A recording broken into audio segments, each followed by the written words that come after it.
Okay, we're live.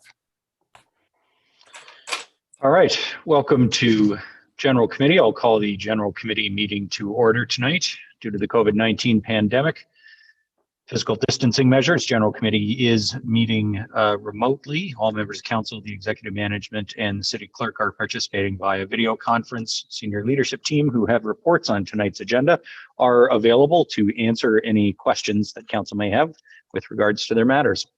So we will, as always, start with the consent agenda. I will read out the title associated with the recommended motions and staff reports and the items for discussion. Members of General Committee can ask that the item be held so it can be discussed further. If the item's not held, the motion printed on the agenda is deemed to be approved on consent. And no further discussion would take place on those items tonight. The recommendation will go forward to City Council for consideration at the next meeting. We have one item of deferred business to start off the consent agenda tonight. That was deferred from the General Committee meeting on February 22nd. It's the Water Operations Branch 2020 Drinking Water System Reports. Hold, please. Held by Councillor Harris. Reports of reference advisory or special committees. The report of the Finance and Corporate Services Committee dated February 23rd is to be received. Finance and Corporate Services Committee has recommended the following motions. First, with regards to a request for an exemption from the regulatory bylaw 2010-036 is amended to permit an indoor gun range at 342 King Street, Barrie. Hold, please. Councillor Harvey. Yep. Held by Councillor Harvey. The next item is with regards to our shared plan for a safer Barrie, the City of Barrie's first community safety and well-being plan. No holds. That is approved. The next item is with regards to a platform wheelchair swing proposal. This came up through Accessibility Advisory Committee. No holds. That is approved. We have the report to present the shared plan for a safer Barrie. Excuse me. And so that's to request a staff report to present the community safety and well-being plan to council. No holds. That is approved. We have an item on water bill payment deferral scenarios. It's to receive for information. That is approved. Next, we have the report of the City Building Committee dated March the 2nd, 2021. It's to be received. City Building Committee has recommended one motion tonight. It is with regards to the Clean Air Alliance's request for phase out of gas-fired power plants in Ontario. No holds. That is approved. Staff reports tonight. First staff report tonight is with regards to drinking water protection policy. No holds. That is approved. We have a staff report on circular economy approach, the policies in 2021 and 2022 initiatives. No holds. That is approved. Next item is with regards to the Economic Recovery Action Plan update, program approvals for business in the parks and patios everywhere. Hold, please. Held by Councillor Rittma. Finally, we have a staff report tonight on the surplusing of city-owned property at 223 Bayfield Street, corner of Bayfield and Grove. No holds. That item is approved on consent. We have a few items for discussion tonight. The first is with regards to a Market Precinct Task Force, Performing Arts Center Task Force, and Affordable Housing Task Force, put on by myself. Any holds? Councillor Thompson? Thank you. Next item is a request to change restrictions. This item has been withdrawn as we have moved into the red zone, so the mover has withdrawn that item. The next item for discussion is with regards to paid sick days. No holds. That is approved. It's put on by Councillor Owen. Finally, we have an item put on by Councillor Thompson regarding the transfer payment agreement for the Safe Restart Agreement. No holds. That is approved, and that's just authorizing a bylaw to allow the clerk and I to execute that agreement, which gets us our funding. Kind of important. So thanks for that, Councillor Thompson, and everyone approving that on consent. Okay, so the items that have been held tonight, there's a few that we'll discuss now. And the very first one was the item of deferred business that was held by Councillor Jim Harris. Councillor Harris. Yeah, thank you, Mayor Lehman. I'll put it on the floor as printed. Really, I just wanted to take a moment and pause and stop. And given the importance of our water and the breadth of the report, the 89 pages that we received from our staff, I just wanted to maybe take a moment to highlight the work that's being done, and recognizing that, in 2 external audits, there were 0 deficiencies that were noted. And so I just wanted to take a moment to recognize Mr. Senarandian and Ms. Miller for the work, and the staff on this work, and noting also that adverse events have gone down. With the exception of 2019, there was a little bump, but over time, adverse events have gone down consistently year over year. So I just wondered, maybe through you to Mr. Arenasandrian, if he could speak to some of the work that's being done overall over these years to increase the quality and performance of our water department. So thank you. Thank you very much, Mr. Arenasandrian. Have we got you in the call? Not yet.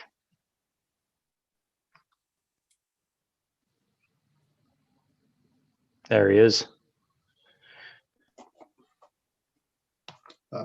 Thank you, Mayor Lehman, and through you, Mayor Lehman, to Councillor Harris.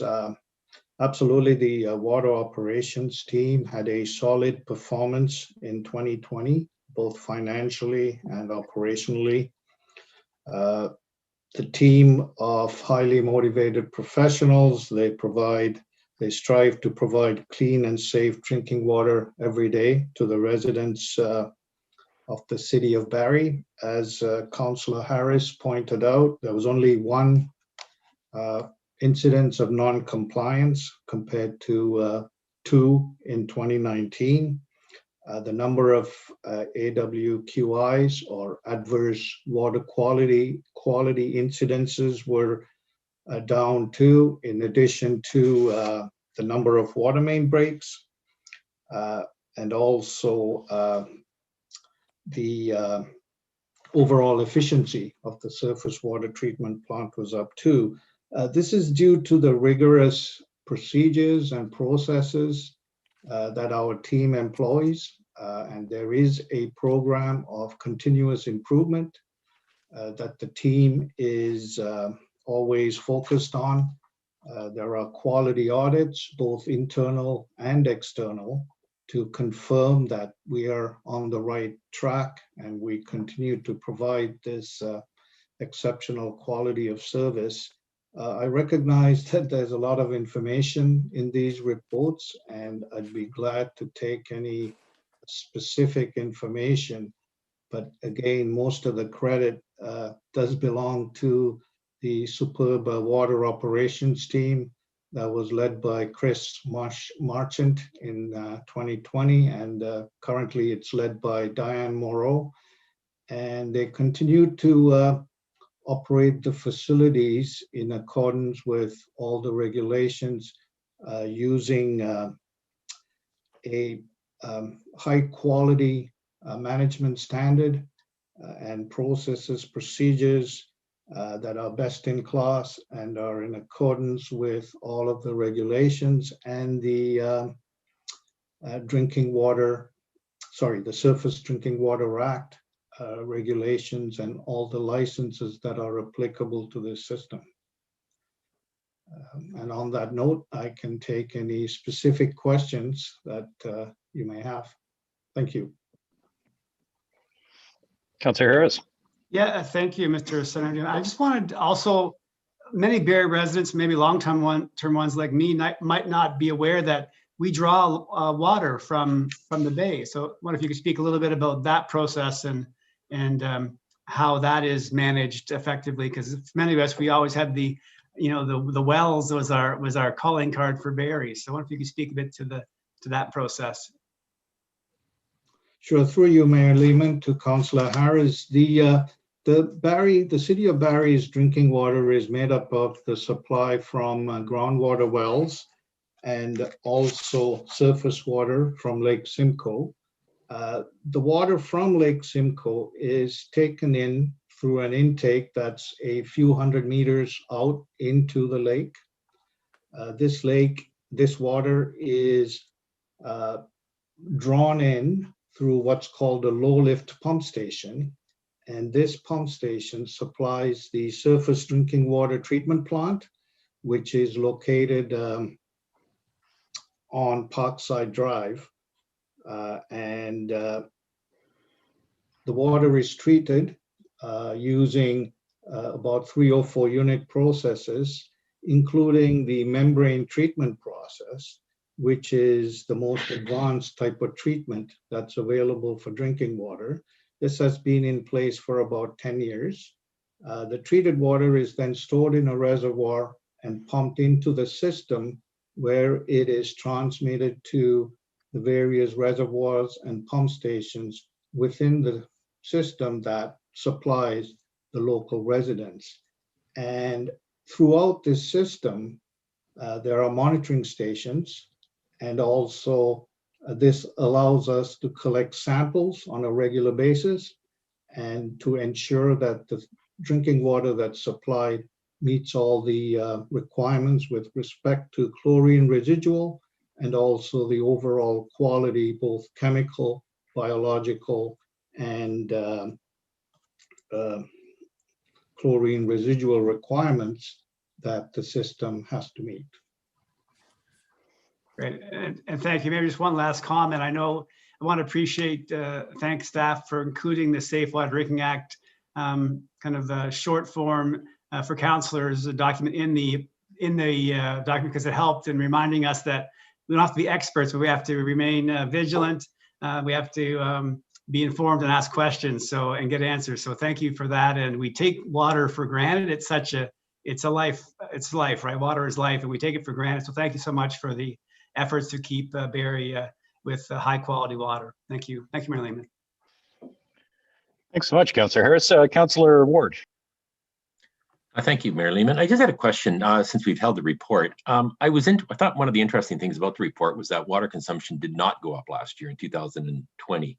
It actually stayed it went up about 1%, but which could be explained by the increase in population. And one of the things we assumed was, in fact, we froze water rates and gave people a break on their bills. One of the assumptions was, one of the reasons we did it was because people would be home using more water. So I guess my question is, do we have a breakdown of what the residential water use is versus the industrial commercial water use? I'm wondering whether one made up for the other or not, or maybe we don't have figures on that. Mr. Rania-Sundrin. Yes, through you, Mayor Lehman, to Deputy Mayor Ward. We do have those numbers. Now, I don't have those numbers on me right now, but you are correct. We did see an increase in the water use within the residential users, and there was a reduction within the ICI sector. And this was to be expected given the year. But yes, you are right. There was an increase within the residential sector and a decrease within the ICI sector. Okay, thank you. I think Mr. Miller wants Mr. Miller, who often has the numbers for us and does do the billing. So, Mr. Miller. And there just so happens is a report from Finance and Corporate Services that Council passed tonight that has a chart in there that shows you the consumption. So residential did go up approximately 6%, and then industrial ICI more or less offset that. It went down around 6%. So there was an offset.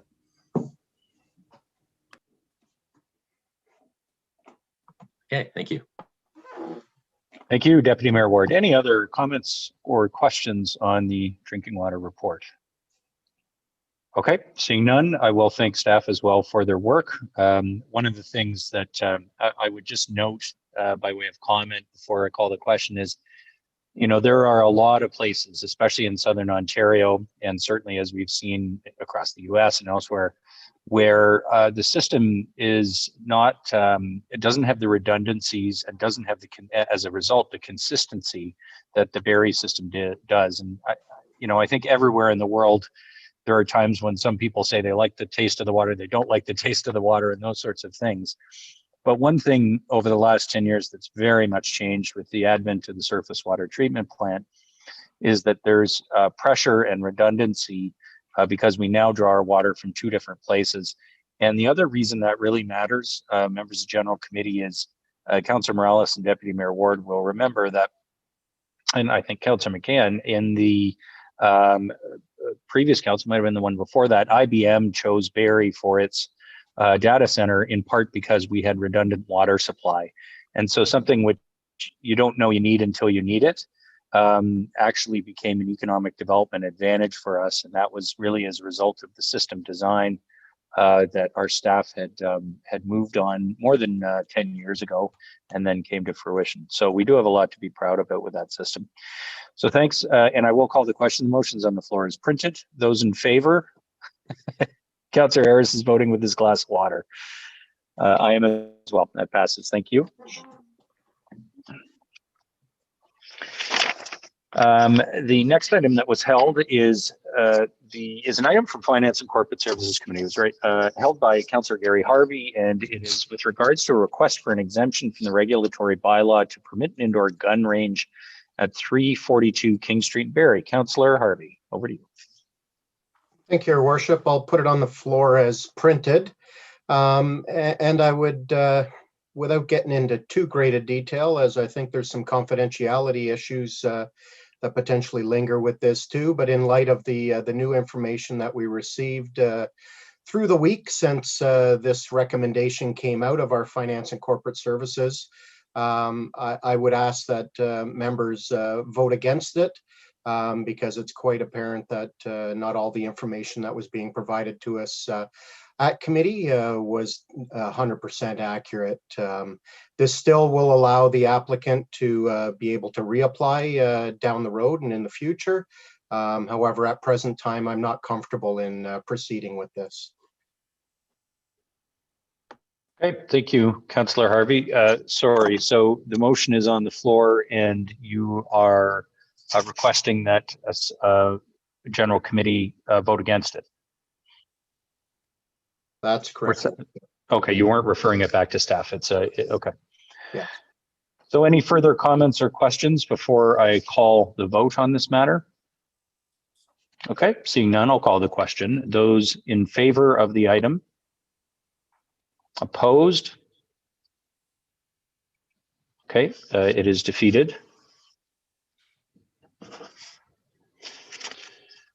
Thank you for that, members of General Committee. Moving on, we have the next item that was held by Councillor Ripma. It is the Economic Recovery Action Plan update with regards to the program approvals for business in the parks and the Patios Everywhere program. Councillor Ripma. Thank you, Mr. Mayor, and I will put it on the floor as printed, and I have an amendment. Okay, go ahead, sir. First of all, I'd like to thank staff for putting together a very thoughtful and comprehensive report. And I think it will go a long ways to really serve us well this summer, and it will serve our businesses well as well. So I'm really looking forward to having this approved. I have one small amendment, and the reasoning behind it is very simple. Last year we had 2 refreshment vehicles or food trucks that took advantage of our program. The staff report said, well, because it's only 2, we don't think it's really worthwhile. So they haven't included it, but if you look at your report, option 3 does include it. I've spent some time working with staff, and we have a suggested amendment. And so I would like to amend this proposal by adding a number 7 to it, that the Director of Development Services or their designate be given delegated authority to issue permits under the Patios Everywhere program to refreshment vehicles, including determining the application process, operating criteria, and to work with other operational departments to establish designated spots for these vehicles. So just a very brief comment on that. I spent some time working on this with staff to try to figure out how we could best accommodate this. give staff the delegated authority to take a look at each application that came forward and to try to develop a process whereby we could deal with them and that we could have them in place for the summer. And I think that we've reached a good strategy here, and I'm hopeful that we will get, and maybe we won't get any food trucks at all, but at least this gives them a path forward so that they can participate this summer. Great, thanks very much, Councillor Ritma. So the amendments on the floor to permit refreshment vehicles will go first to Councillor Aylwin, then Councillor Thompson. Thank you, Mayor Lehman. And thank you, Councillor Ritma, for bringing this forward. I think it's a good idea. I do have one question for staff, though, so maybe for Ms. Banfield. And it's around a concern that has been raised by some business owners that food trucks could be, competition for longstanding local businesses. And I would hate to see us end up with a situation where we're having these food trucks coming into an established business community and directly competing with businesses that are already struggling. So I'm wondering if, as part of this amendment, and the operating criteria that we have delegated authority to you to decide upon, is that going to be a consideration? Will you be considering the potential impact on nearby businesses? Ms. Banfield. Through you, Mayor Lehman, to Councillor Aylwin, yes, absolutely, that will be one of the criteria. Okay, thank you so much for that answer. And with that, I'll be supporting the amendment. Thank you. Thanks for the question, Councillor Aylwin. I had the same question and concern, and I'll just ask Ms. Banfield to expand a little bit on her answer, because I think the two dimensions that have been brought to my attention are obviously the distance from an existing restaurant, but also the similarity of the product, if you will. If you have a hamburger place outside a burger bar, if you have a coffee truck outside a coffee shop, the competition is that much more direct. It's not to say that you can park a different kind of food out front. It's just a sort of double whammy. So could you just say a bit more on how staff would be considering issues like distance and similarity of product? Through you, to you, Mayor Lehman, apologies. To you, Mayor Lehman, absolutely. So and that's why we've left this recommendation broad, because we actually don't know where people are going to ask to put the trucks. So, in the two examples that we gave last year, there was, very close examination of competition zones, those sorts of things. And we, very much looked at that. So the approval for the two that we gave last year were very specific, outlined all sorts of requirements, had a little map highlighted in terms of where they can park and those sorts of things. So, so we absolutely look at all of that. And we'll have all of that documented in any permit that we issue. Okay, thanks for that. So I'll just speak to the amendment to say, that being said, there are some very creative chefs in some of those trucks and some very unique food products that are really only offered from the truck. So located appropriately where they're, it's not going to be indirect competition, I think they will make a nice addition. Councillor Kunkel. Thank you, Your Worship. Through you to Ms. Banfield, if you're able to at this time identify if there will be any type of outreach to respective city councillors should a food truck or beverage truck receive a permit, just as a heads up in case we do get questions from constituents about location and or perceptions of that. Through your, Mayor Lehman, to Councillor Kunkel, yes, absolutely. When I issue, if and when I issue permits, I absolutely can make members of council aware of that, as well as our municipal law enforcement and everybody, so that they know that people are in the right spot and that sort of thing, for sure. That's great. Thank you. Thank you, Councillor Kunkel. Any other comments on the amendment? Councillor Thompson. So I grabbed the wrong card, Mayor Lehman, and voted for a gun range, and you passed me over. It's okay. I actually wanted to thank Councillor Reitman. I actually worked last summer with staff with one of these food trucks, and they were excellent and giving everybody an opportunity for a living. So I will be very supportive, and staff have already worked with both these trucks and for some of the concerns. But I just wanted to thank Councillor Reitman for bringing it forward. Thanks, Councillor Thompson. Councillor Morales. Thanks, Mayor Lehman. To jump on Councillor Thompson's point, opportunities where they would have had it, or economic development to support businesses that are trying to scrap together an income during COVID. One example of that is Grove and St. Vincent, like the chiropractor there in the border of those wards, has allowed a food truck to park there for young entrepreneurs that have now provided a cuisine that the East End would have not been familiar with, and that they're loving from the online feedback that I'm hearing. So you're not just supporting small business, you're supporting people who are getting into business, you're supporting young people, older people, entrepreneurs, people who are innovating and pivoting. And in addition to that, you're supporting possibly situations like that where people might have lost incomes because they're having less traffic, but maybe they have a parking lot, maybe they have other avenues, and they're willing to cut a break and give somebody a jump start. So this has huge implications just beyond good tasting food. So that should definitely be recognized. That's a good point, Councillor Morales. Any other comments on the amendment? Okay, seeing none, I'll call the question. Those in favor of the amendment? Nobody's opposed. That carries unanimously. I'll ask if there's any other comments on the main motion now as amended. Deputy Mayor Ward, were you jump voting or? Yeah, okay. The only thing I wanted to say is thank you to staff again. I mean, staff in Barrie all the way through the pandemic have been communicating extensively with the business community on the recovery planning. And I really like that this is at General Committee of Council on March 8th. Notwithstanding, it's going to feel like patio weather, it seems, maybe Tuesday, Wednesday this week.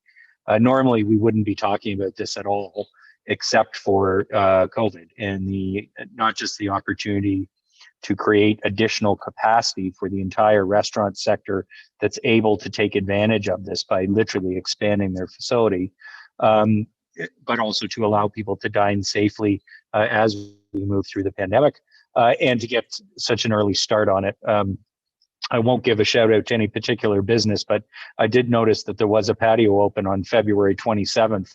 And that patio was on the private property, so it was part of the establishment, and they were still in red zone, so they could do that. It just goes to show you there are people in Barrie who will sit on a patio even when it's only a few degrees above zero, if it's nice and sunny and the food and drink is there. So it'd be great to get this started early, and congrats to staff on getting rolling early. So with that, I'll call the question. Those in favor of the motion on the floor as amended? Anybody opposed? None? That carries. Okay, the remaining item that was held was the item for discussion on the task forces. It was held by Councillor Thompson. Go ahead, Councillor Thompson. Thank you, Mayor Lehman. I'll put the motion on the floor as printed. It's more of a comment. I just wanted to thank you for this. I think it's great that we're starting with, we're getting into the latter stages of this term, and sometimes we can get really sidetracked. And I just like how you've brought a motion forward that's getting us focused on some really concerns that we have in the city. So I just wanted to thank you. That I think it's a great item for discussion, and hopefully all members of council feel where they're best suited and can be utilized and get some really great work done. So thank you. And Thanks very much, Councillor Thompson. That's very kind. Councillor Kungle. Thank you, Worship. I had two questions, and one was through you to staff as appropriate. I'm looking at, and I fully support the motion as tabled, but when I look at bullet 9 that talks a bit about funding programs, I was wondering about, is there a way to streamline opportunities by which we're seeing grants, not just tied to these 3 task forces, but we've had different options coming to the table as well. BayCats, and we've directed them to Recreation and Culture Services and Facilities. We've also talked about directing staff to do fundraising or seek donations in other ways for things we've deferred from the budget. So I was wondering about if there's conversations happening that support bullet 9 that talk a bit about applying for grants in line with these things, but is there a broader piece to strategically look at seeking grants, be it a summer student or other capacity, or do we think staff have the capacity to do this as it applies to the 3? Or is there a broader approach considering we've got arts and culture and other aspects there too that are looking at grants? Quite a lot are currently available. I'm not sure if we are able or have a formal staff member that is looking at finding grants and supporting different departments to apply. Thanks for the question, Councillor Congo. Mr. Press. Thank you, Mayor Lehman, and thank you, Councillor Congo. Staff routinely apply for available monies through the federal and provincial government in various departments for various projects, with council's delegated authority around that. From time to time, unique opportunities such as this present themselves where we require additional direction from council to go off and make applications for those same grants. And in other situations, staff would be writing a staff report to council, identifying the community opportunity and giving council the option to allow us to apply for that specific grant or not. So there's a couple of different streams, but in all cases, staff continue to look for grant opportunities at the federal and provincial level. Thank you. And a follow-up question through your worship, again, probably to staff.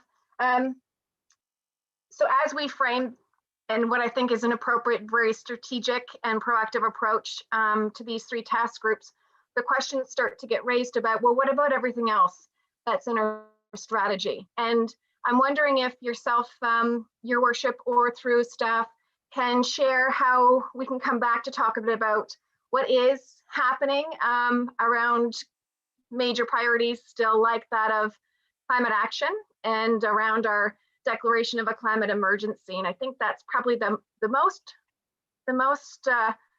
topical one that I'm getting questions about around what does this mean, or what does this say, or about other priorities.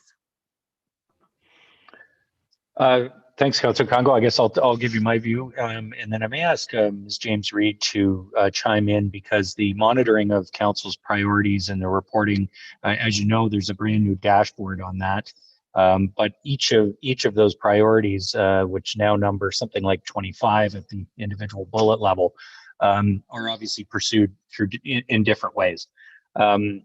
So I think certainly the focus on these 3, of course, is not to exclude any others. It's because I saw a specific need in each of these areas, and an opportunity for council to focus on getting the job done and getting an action plan in place where at the moment efforts are a little scattered. And I think on the specific question of climate action, of course, there's a strategy that has been underway for some time, where in these areas, either our strategies are now out of date, as with the performing arts situation, and I would argue even with the affordable housing strategy, or missing. So part of the reason for the focus on these in particular was to get that strategy piece.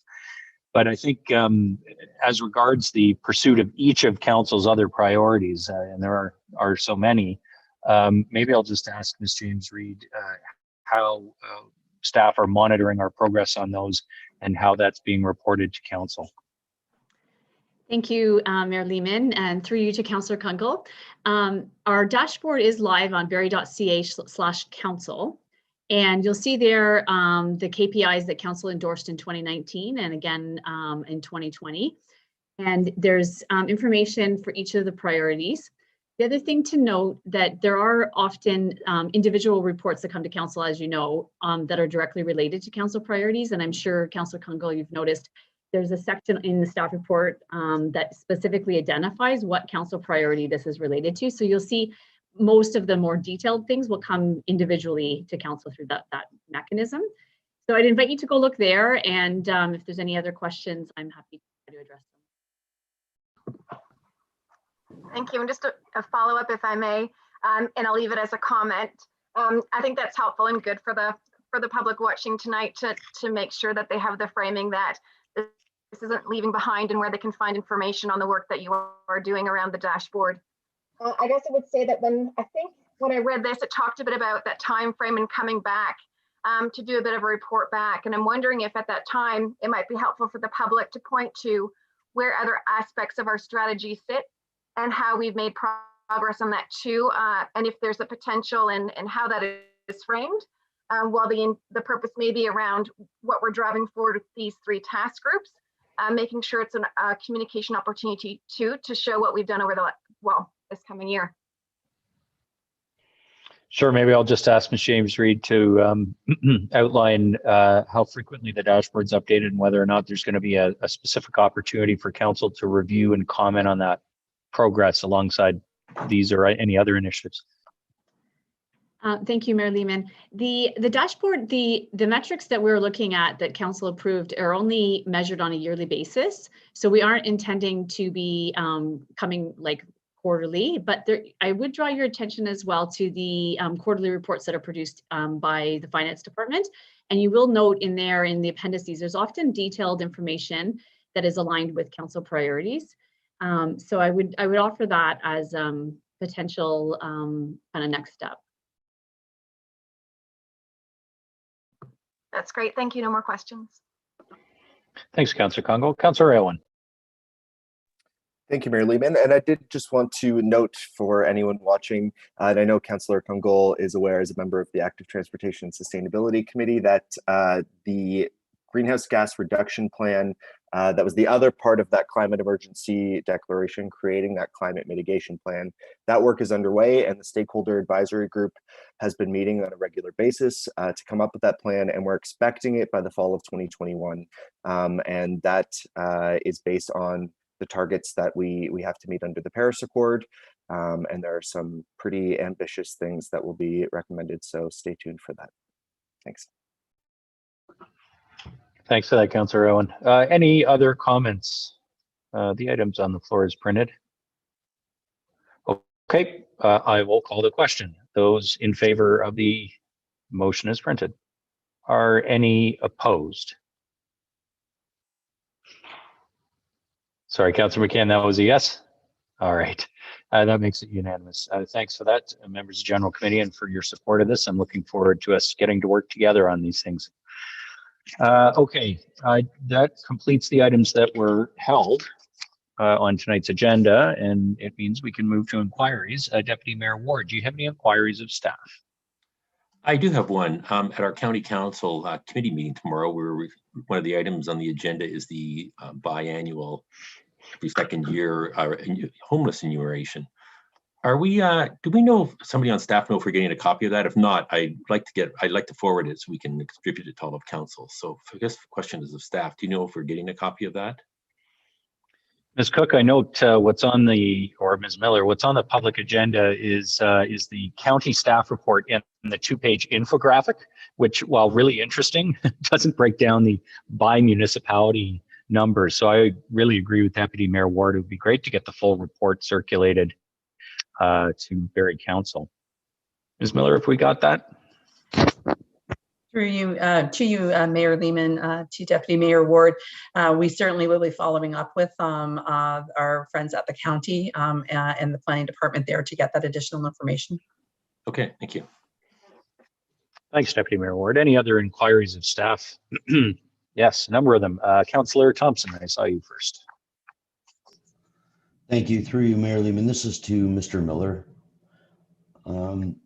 I had a couple of residents with some issues, and Mr. Miller normally only gets the tough questions when it gets into money. I just wanted to thank him. He went over and above and super quick response and addressed the concerns of my residents. So I just wanted to say thank you, and I appreciate. Thank you. The end of that is, how are you so awesome, Mr. Miller? I'm just Thank gonna you very much. That's the inquiry. Much appreciated, Councillor Thompson. I would agree, Mr. Miller's provided great information to our office too, especially right now with billing cycles changing and those sorts of things. Thanks for that. Deputy Mayor Ward, sorry, I already got you. Councillor Morales, you're next. Thank you, Mayor Lehman. The alternative ending to that is the former Councillor R. Khan special, which is "Don't you agree?" Don't you agree? Yes. Don't you agree? It's a saving one. Mr. Friery, we're getting to springtime, at least snow volume level wise. Hopefully, knock on wood, we're going to start getting questions about the sod. So I know we say it every year, but just to kind of get it out there, and hopefully Access Barrie can do. Which again, big shout out to Access Barrie. Those graphics and the infographics information are getting awesomer and awesomer. I know it's not a word every week, and that's great for communication. So, question to Mr. Friery is: if residents notice once the snow melts that sod was not a little bit off, but completely torn up by sidewalk plows or other plows, how can they contact the city besides contacting us about having that repaired in a timely manner? Your worship and members of the committee, what the residents can do is simply call Service Barrie. They can go online as well. There's actually a link on the city website as well where they can report their address in the damage. I can tell you that the quick repairs will happen typically end of April, beginning of May. If they're major repairs, sod isn't available until about the third week in May. So it may take a little bit longer to do, but yes, we encourage residents to please call in, give us their address, and let us know of any concerns. Can they ping it as well if they have the app? I believe they can. I may want to defer to Miss James Reed. She's our Ping Street expert. She may be able to answer that. Thank you, Councillor Morales. I'm going to have to get back to you. I don't know that off the top of my head, and I don't want to give incorrect information. Okay, perfect. But it seems like we have lots of time, but if residents just want to kind of get in the queue, then it's good to do. Thanks, Mayor Lehman. Thanks, Councillor Morales. That absolutely will, I'm sure, become a source of calls this week with the melting snow for sure. Councillor Riepma, I have you next. Thank you, Mr. Mayor. And this is also for Mr. Friery. Winter is just about over. Spring is in the air, and we know that the next season that's coming is pothole season. So, Mr. Friery, can you just tell us when our folks see a pothole or get involved in one? Can you tell us how they go about getting them fixed? Your worship and members of the committee, I wouldn't go as far as to say that winter's over yet, but we can certainly keep our fingers crossed. Certainly, we do get a lot more pothole calls this time of year when we get the freeze-thaw cycles. I can tell you that we fill potholes all year round. It's just this time of year, they seem to ramp up. Once again, I would call Service Barrie. You can do it through them. There's also a web page dedicated strictly to potholes with a lot of fascinating information. And I could tell you that we do offer that on Ping Street as well. I did check on the Ping Street for the potholes, and you can report them there. I would ask that residents give us an address. We quite often get calls in and they'll just say, yeah, the entire street is all potholes. We prefer to get an exact location or a landmark, and then it gives the crew somewhere to go directly to. Thanks, Councillor Riepma, and thanks for that, Mr. Friery. Yes, for those who use Ping Street, it's under Report a Problem, and it allows you to take a picture, which gets sent in along with your email, and that generates the service request. So thanks for that, Ms. James Reed and Mr. Friery. Councillor Aylwin, I have you next. Thank you, Mayor Lehman. This question is for Ms. James Reed or Brent Forsyth if he is on the call, and it's around electrifying transit. And we had connected briefly offline, but I did get some questions from the public about the federal funding that was announced to help municipalities electrify their transit systems. So I wanted to ask, will the city be looking into that, and will we be hopefully expediting our work to electrify our transit system? Thank you, Mayor Lehman. To Councillor Alwyn, thank you for the question and for our email discussion about this last week. We are definitely very excited about this opportunity, and we've been looking at it. As of late last week, there wasn't specific details through the program, and we've been working through Brent Forsyth through Opta to get that information, but we are right on top of it. And definitely going to be pursuing that. And I would invite Mr. Forsyth if he'd like to add anything additional to join the call. Thanks, Ms. James Reed, and through Mayor Lehman to Councillor Aylwin. Yeah, so I don't have much more to add at this point. We did reach out to our associations to try to get some more information on it. Details are slim at this point in terms of what that would look like and when the program would officially be released. But we will be watching very closely, and if there's an opportunity for us, we'll definitely bring that forward for council consideration. That's great. Thank you so much, and thanks for being on top of it. I appreciate it. Thanks, Councillor Allen. Any other inquiries of staff? Okay, seeing none. Announcements. Deputy Mayor Ward, any announcements? No. Councillor Congal. I have two, Your Worship. The first one is, other than filling your potholes with pollinators, the theme for this year's Communities in Bloom is yellow. And so it's not too soon to start potting and planting, and would welcome everyone to watch the City of Barrie's site around the Communities in Bloom program. We really want you to think about how you can register your front yard, side yard, backyard gardens, as well as businesses. So to all of our City of Barrie businesses who are amazing, hopefully you can think about registering your garden and spreading a little bit of yellow, which is the theme to signify Hope Gardens coming out, hopefully, of COVID. And so again, there should be registration coming out later this March, and looking forward to seeing you in the garden. My second announcement is to share some information, but also then throw out a challenge. So happy International Women's Day. I'm sure it might get spoken about, but I wanted to share that I had the lovely opportunity to spend the weekend and today around tables having conversations. There was a great event hosted by the Barrie Women's Shelter, and I was able to join the Lieutenant Governor of Ontario to listen to a panel. And when we talked a bit about the theme this year, it was choose to challenge.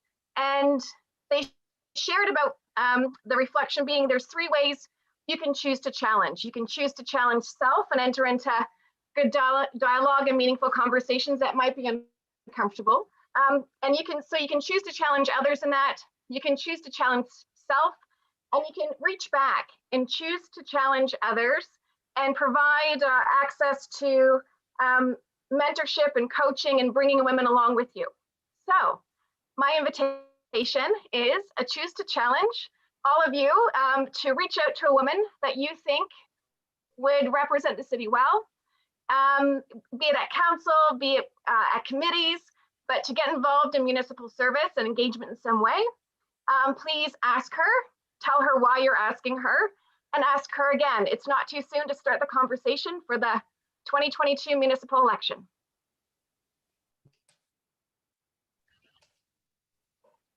There we go. Thanks very much, Councillor Congal. Councillor Aylwin.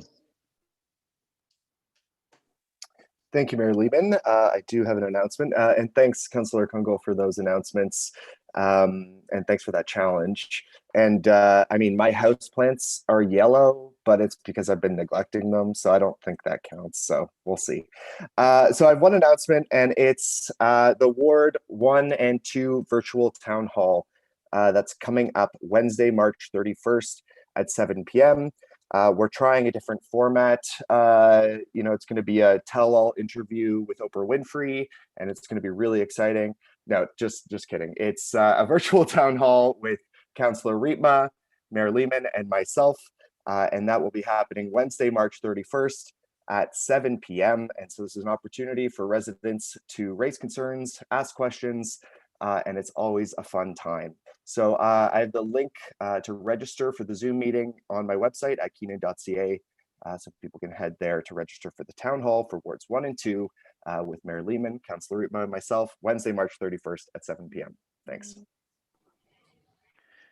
Thanks, Councillor Owen. Yeah, we were going to do that one day later, but it just leads to all kinds of jokes, not to mention people questioning the information. So March 31st, far better than April 1st. Any other announcements, members of General Committee? Councillor McCann.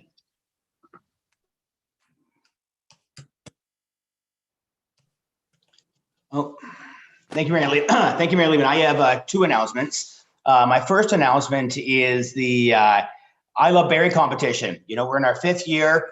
It stopped taking submissions on Friday, and I'm telling you, it was another great, successful year.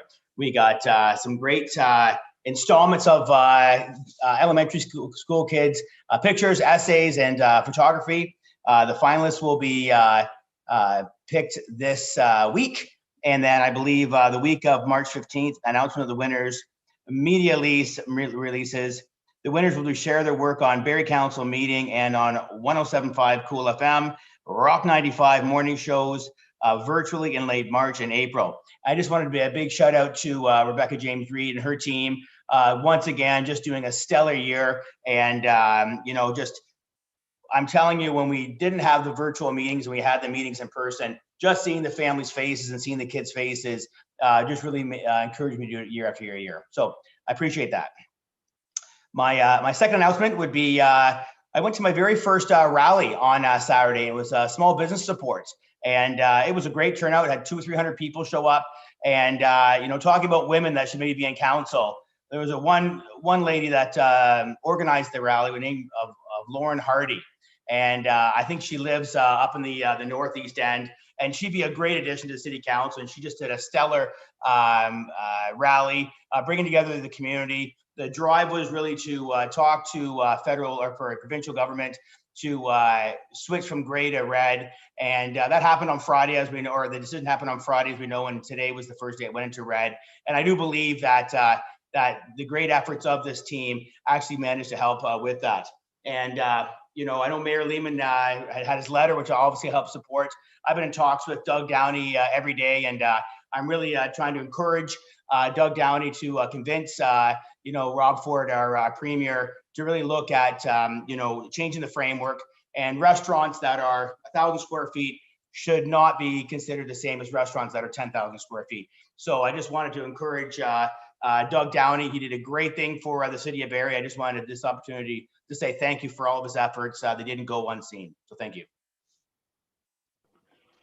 Thanks, Councillor McCann. Any other announcements? Okay, seeing none, I do have a number. First of all, in picking up on Councillor Kungol's announcement, of course, we have proclaimed today as International Women's Day in the city of Barrie. International Women's Day, of course, celebrates women's contributions and the advancements they've made and continue to make in every sector of society. But I also wanted to read something I was sent today about IWD, which I think is very important. That Women's Day isn't just to congratulate and celebrate. It is also to remind ourselves of how far we yet have to go to reach equality and justice. And this council added gender equality as a strategic priority at our session in December. This message, which was a very thoughtful one, reminded me specifically that issues like murdered and missing Indigenous women in Canada are a Women's Day issue. Human trafficking, sex trafficking is an issue locally and a Women's Day issue, and domestic violence is in every way an issue. And, you know, as we are celebrating, I think it's very important that we also remind ourselves today that we do have a lot of work to do. And we've had reminders of the work that remains in front of us, and Council is committed to trying to lead on that work. And so on this day, we celebrate tremendous accomplishments, of course, and specific women in our community. And it is in no way to diminish those accomplishments, to also say it reminds us of the work that remains in front of us. Our next meeting is March 22nd. So I do have a couple of extra proclamations or early proclamations in addition. March 18th is Transit Operator Appreciation Day. And that's a day that we celebrate the public service of public transit vehicle operators. And I really wanted to highlight this before we get to the day. That job, which is difficult on the easiest of days, has been incredibly difficult during COVID. Aside from the fact that it is an occupation which is an essential service, and our transit drivers are in regular contact with the public all the way through the pandemic. Everybody is a little raw right now. Everybody is frustrated, tired, angry in some cases, and all too often our transit operators can take the brunt of that. So I wanted to express, and I'm sure council joins with me, our appreciation to our transit drivers in the city of Barrie. We will have this day in particular, and we'll post some posts on that day. But it's just another reminder that among city staff are essential workers who go to work at irregular hours to do very difficult jobs. And among those jobs, of course, are bus drivers who have had a particularly difficult job over the past 12 months. So on behalf of council, we appreciate your work, and we will recognize it in particular on March 18th. On March 21st, it is International Day for the Elimination of Racial Discrimination, and council as well with our strategic priorities, our new priorities in December, recognize the fight against racism as being a key objective for this council. So on that day, we will recognize that as well here in the city. Starting today, Barrie, along with the balance of Simcoe and Muskoka, of course, was moved back into the red zone in the provincial framework. There are still broad scale measures and restrictions across our community and a number of different sectors of the economy to control transmission of the virus. For the full list of measures, see the province's framework on ontario.ca. The city has opened today right away. Last time it was a week later. We were able to go right away in reopening our rec centers. Please remember, though, advance bookings are required. There are a whole series of COVID protocols, of course, in how you use the rec centers. But please book online at play.barrie.ca. Our service center, Service Barrie here at City Hall, remains open for in-person appointments. So again, you need to make an appointment, but you can come in if you need to get paper documentation or speak with somebody in person. That's barrie.ca/contact. And the public library will reopen Wednesday. And again, that will be with restrictions and protocols in place. Their details are at barrielibrary.ca, so they'll reopen in the red zone on Wednesday. For information on vaccination clinics in Barrie, visit simcoemuskokahealth.org. It is very important to note you have to book your appointment through the health unit. And I know that there have been calls to our rec center directly, calls certainly to the city, and our city staff will try and assist you with that. But the appointments do have to be made through the health unit. And I did want to note that there's so much optimistic news on Friday around vaccines and vaccine supply. Not only will Canada be receiving more than we were anticipating, but the new vaccine approval was not worked into the previous timelines, which is not to say it wasn't planned for. And this is really important because I think some people, some of the comments I got over the last couple of days are, aren't there plans in place? Didn't the city and the health unit and the hospital prepare for increasing supply? Absolutely. The health unit's vaccination plan did anticipate actually a whole range of supply scenarios, and it's really just about scaling up to meet the supply as it arrives. So there is some very good news there. Please, though, one place to go for your vaccine appointment, and that is the health unit's website and their phone. So call them or check online. A couple of quick reminders. On February 15th, the city's CIPs, Community Improvement Plans, open for 2021 applications. They close on May 15th. These are for financial incentives associated with redevelopment programs, preservation of built heritage, and affordable housing. For more information and to apply, visit barrie.ca/planning. It goes without saying, the overnight parking restriction, actually, I better say this. because we had all this discussion about patios and early spring. And Councillor Rima, boy, I hope you haven't jinxed it. So I was crossing my fingers. Last year we had a super late winter. Winter held on until May. We'll hope we get payback for that with a super early spring. It's going to feel like that the next 3 or 4 days. That doesn't mean you can park on the street. You can't park on the street overnight until March 31st, even though it might be warm, even though there's no snow in the forecast, because as we all know in Barrie, we can get snow in a pretty big hurry. So the restrictions are in place until the 31st of March in terms of on-street parking, but we'll hope we don't need them. Okay, last tonight, any comments regarding the circulation list, members of General Committee? March 1st circulation list, last week's. Okay, seeing none, how about March 8th? Any items from March 8th? Deputy Mayor Ward, go ahead. I have staff respond by way of memo to the questions raised in item C5, engage Barrie. Okay, so that is, do we require a motion on that, Madam Clerk? Is that a referral to staff? Yes, it's a referral to staff.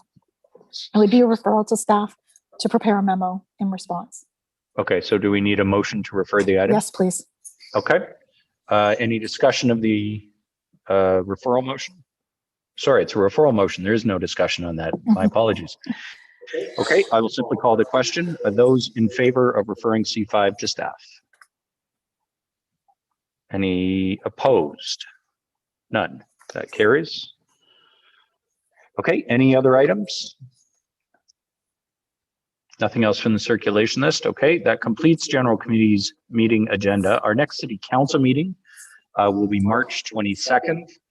And that is, sorry, Ms. Cook, can I just get you to mute? Sorry, we're here in the chambers and we've got that good old echo, even at a distance. Okay, next week would have been March break, so no meeting had been scheduled.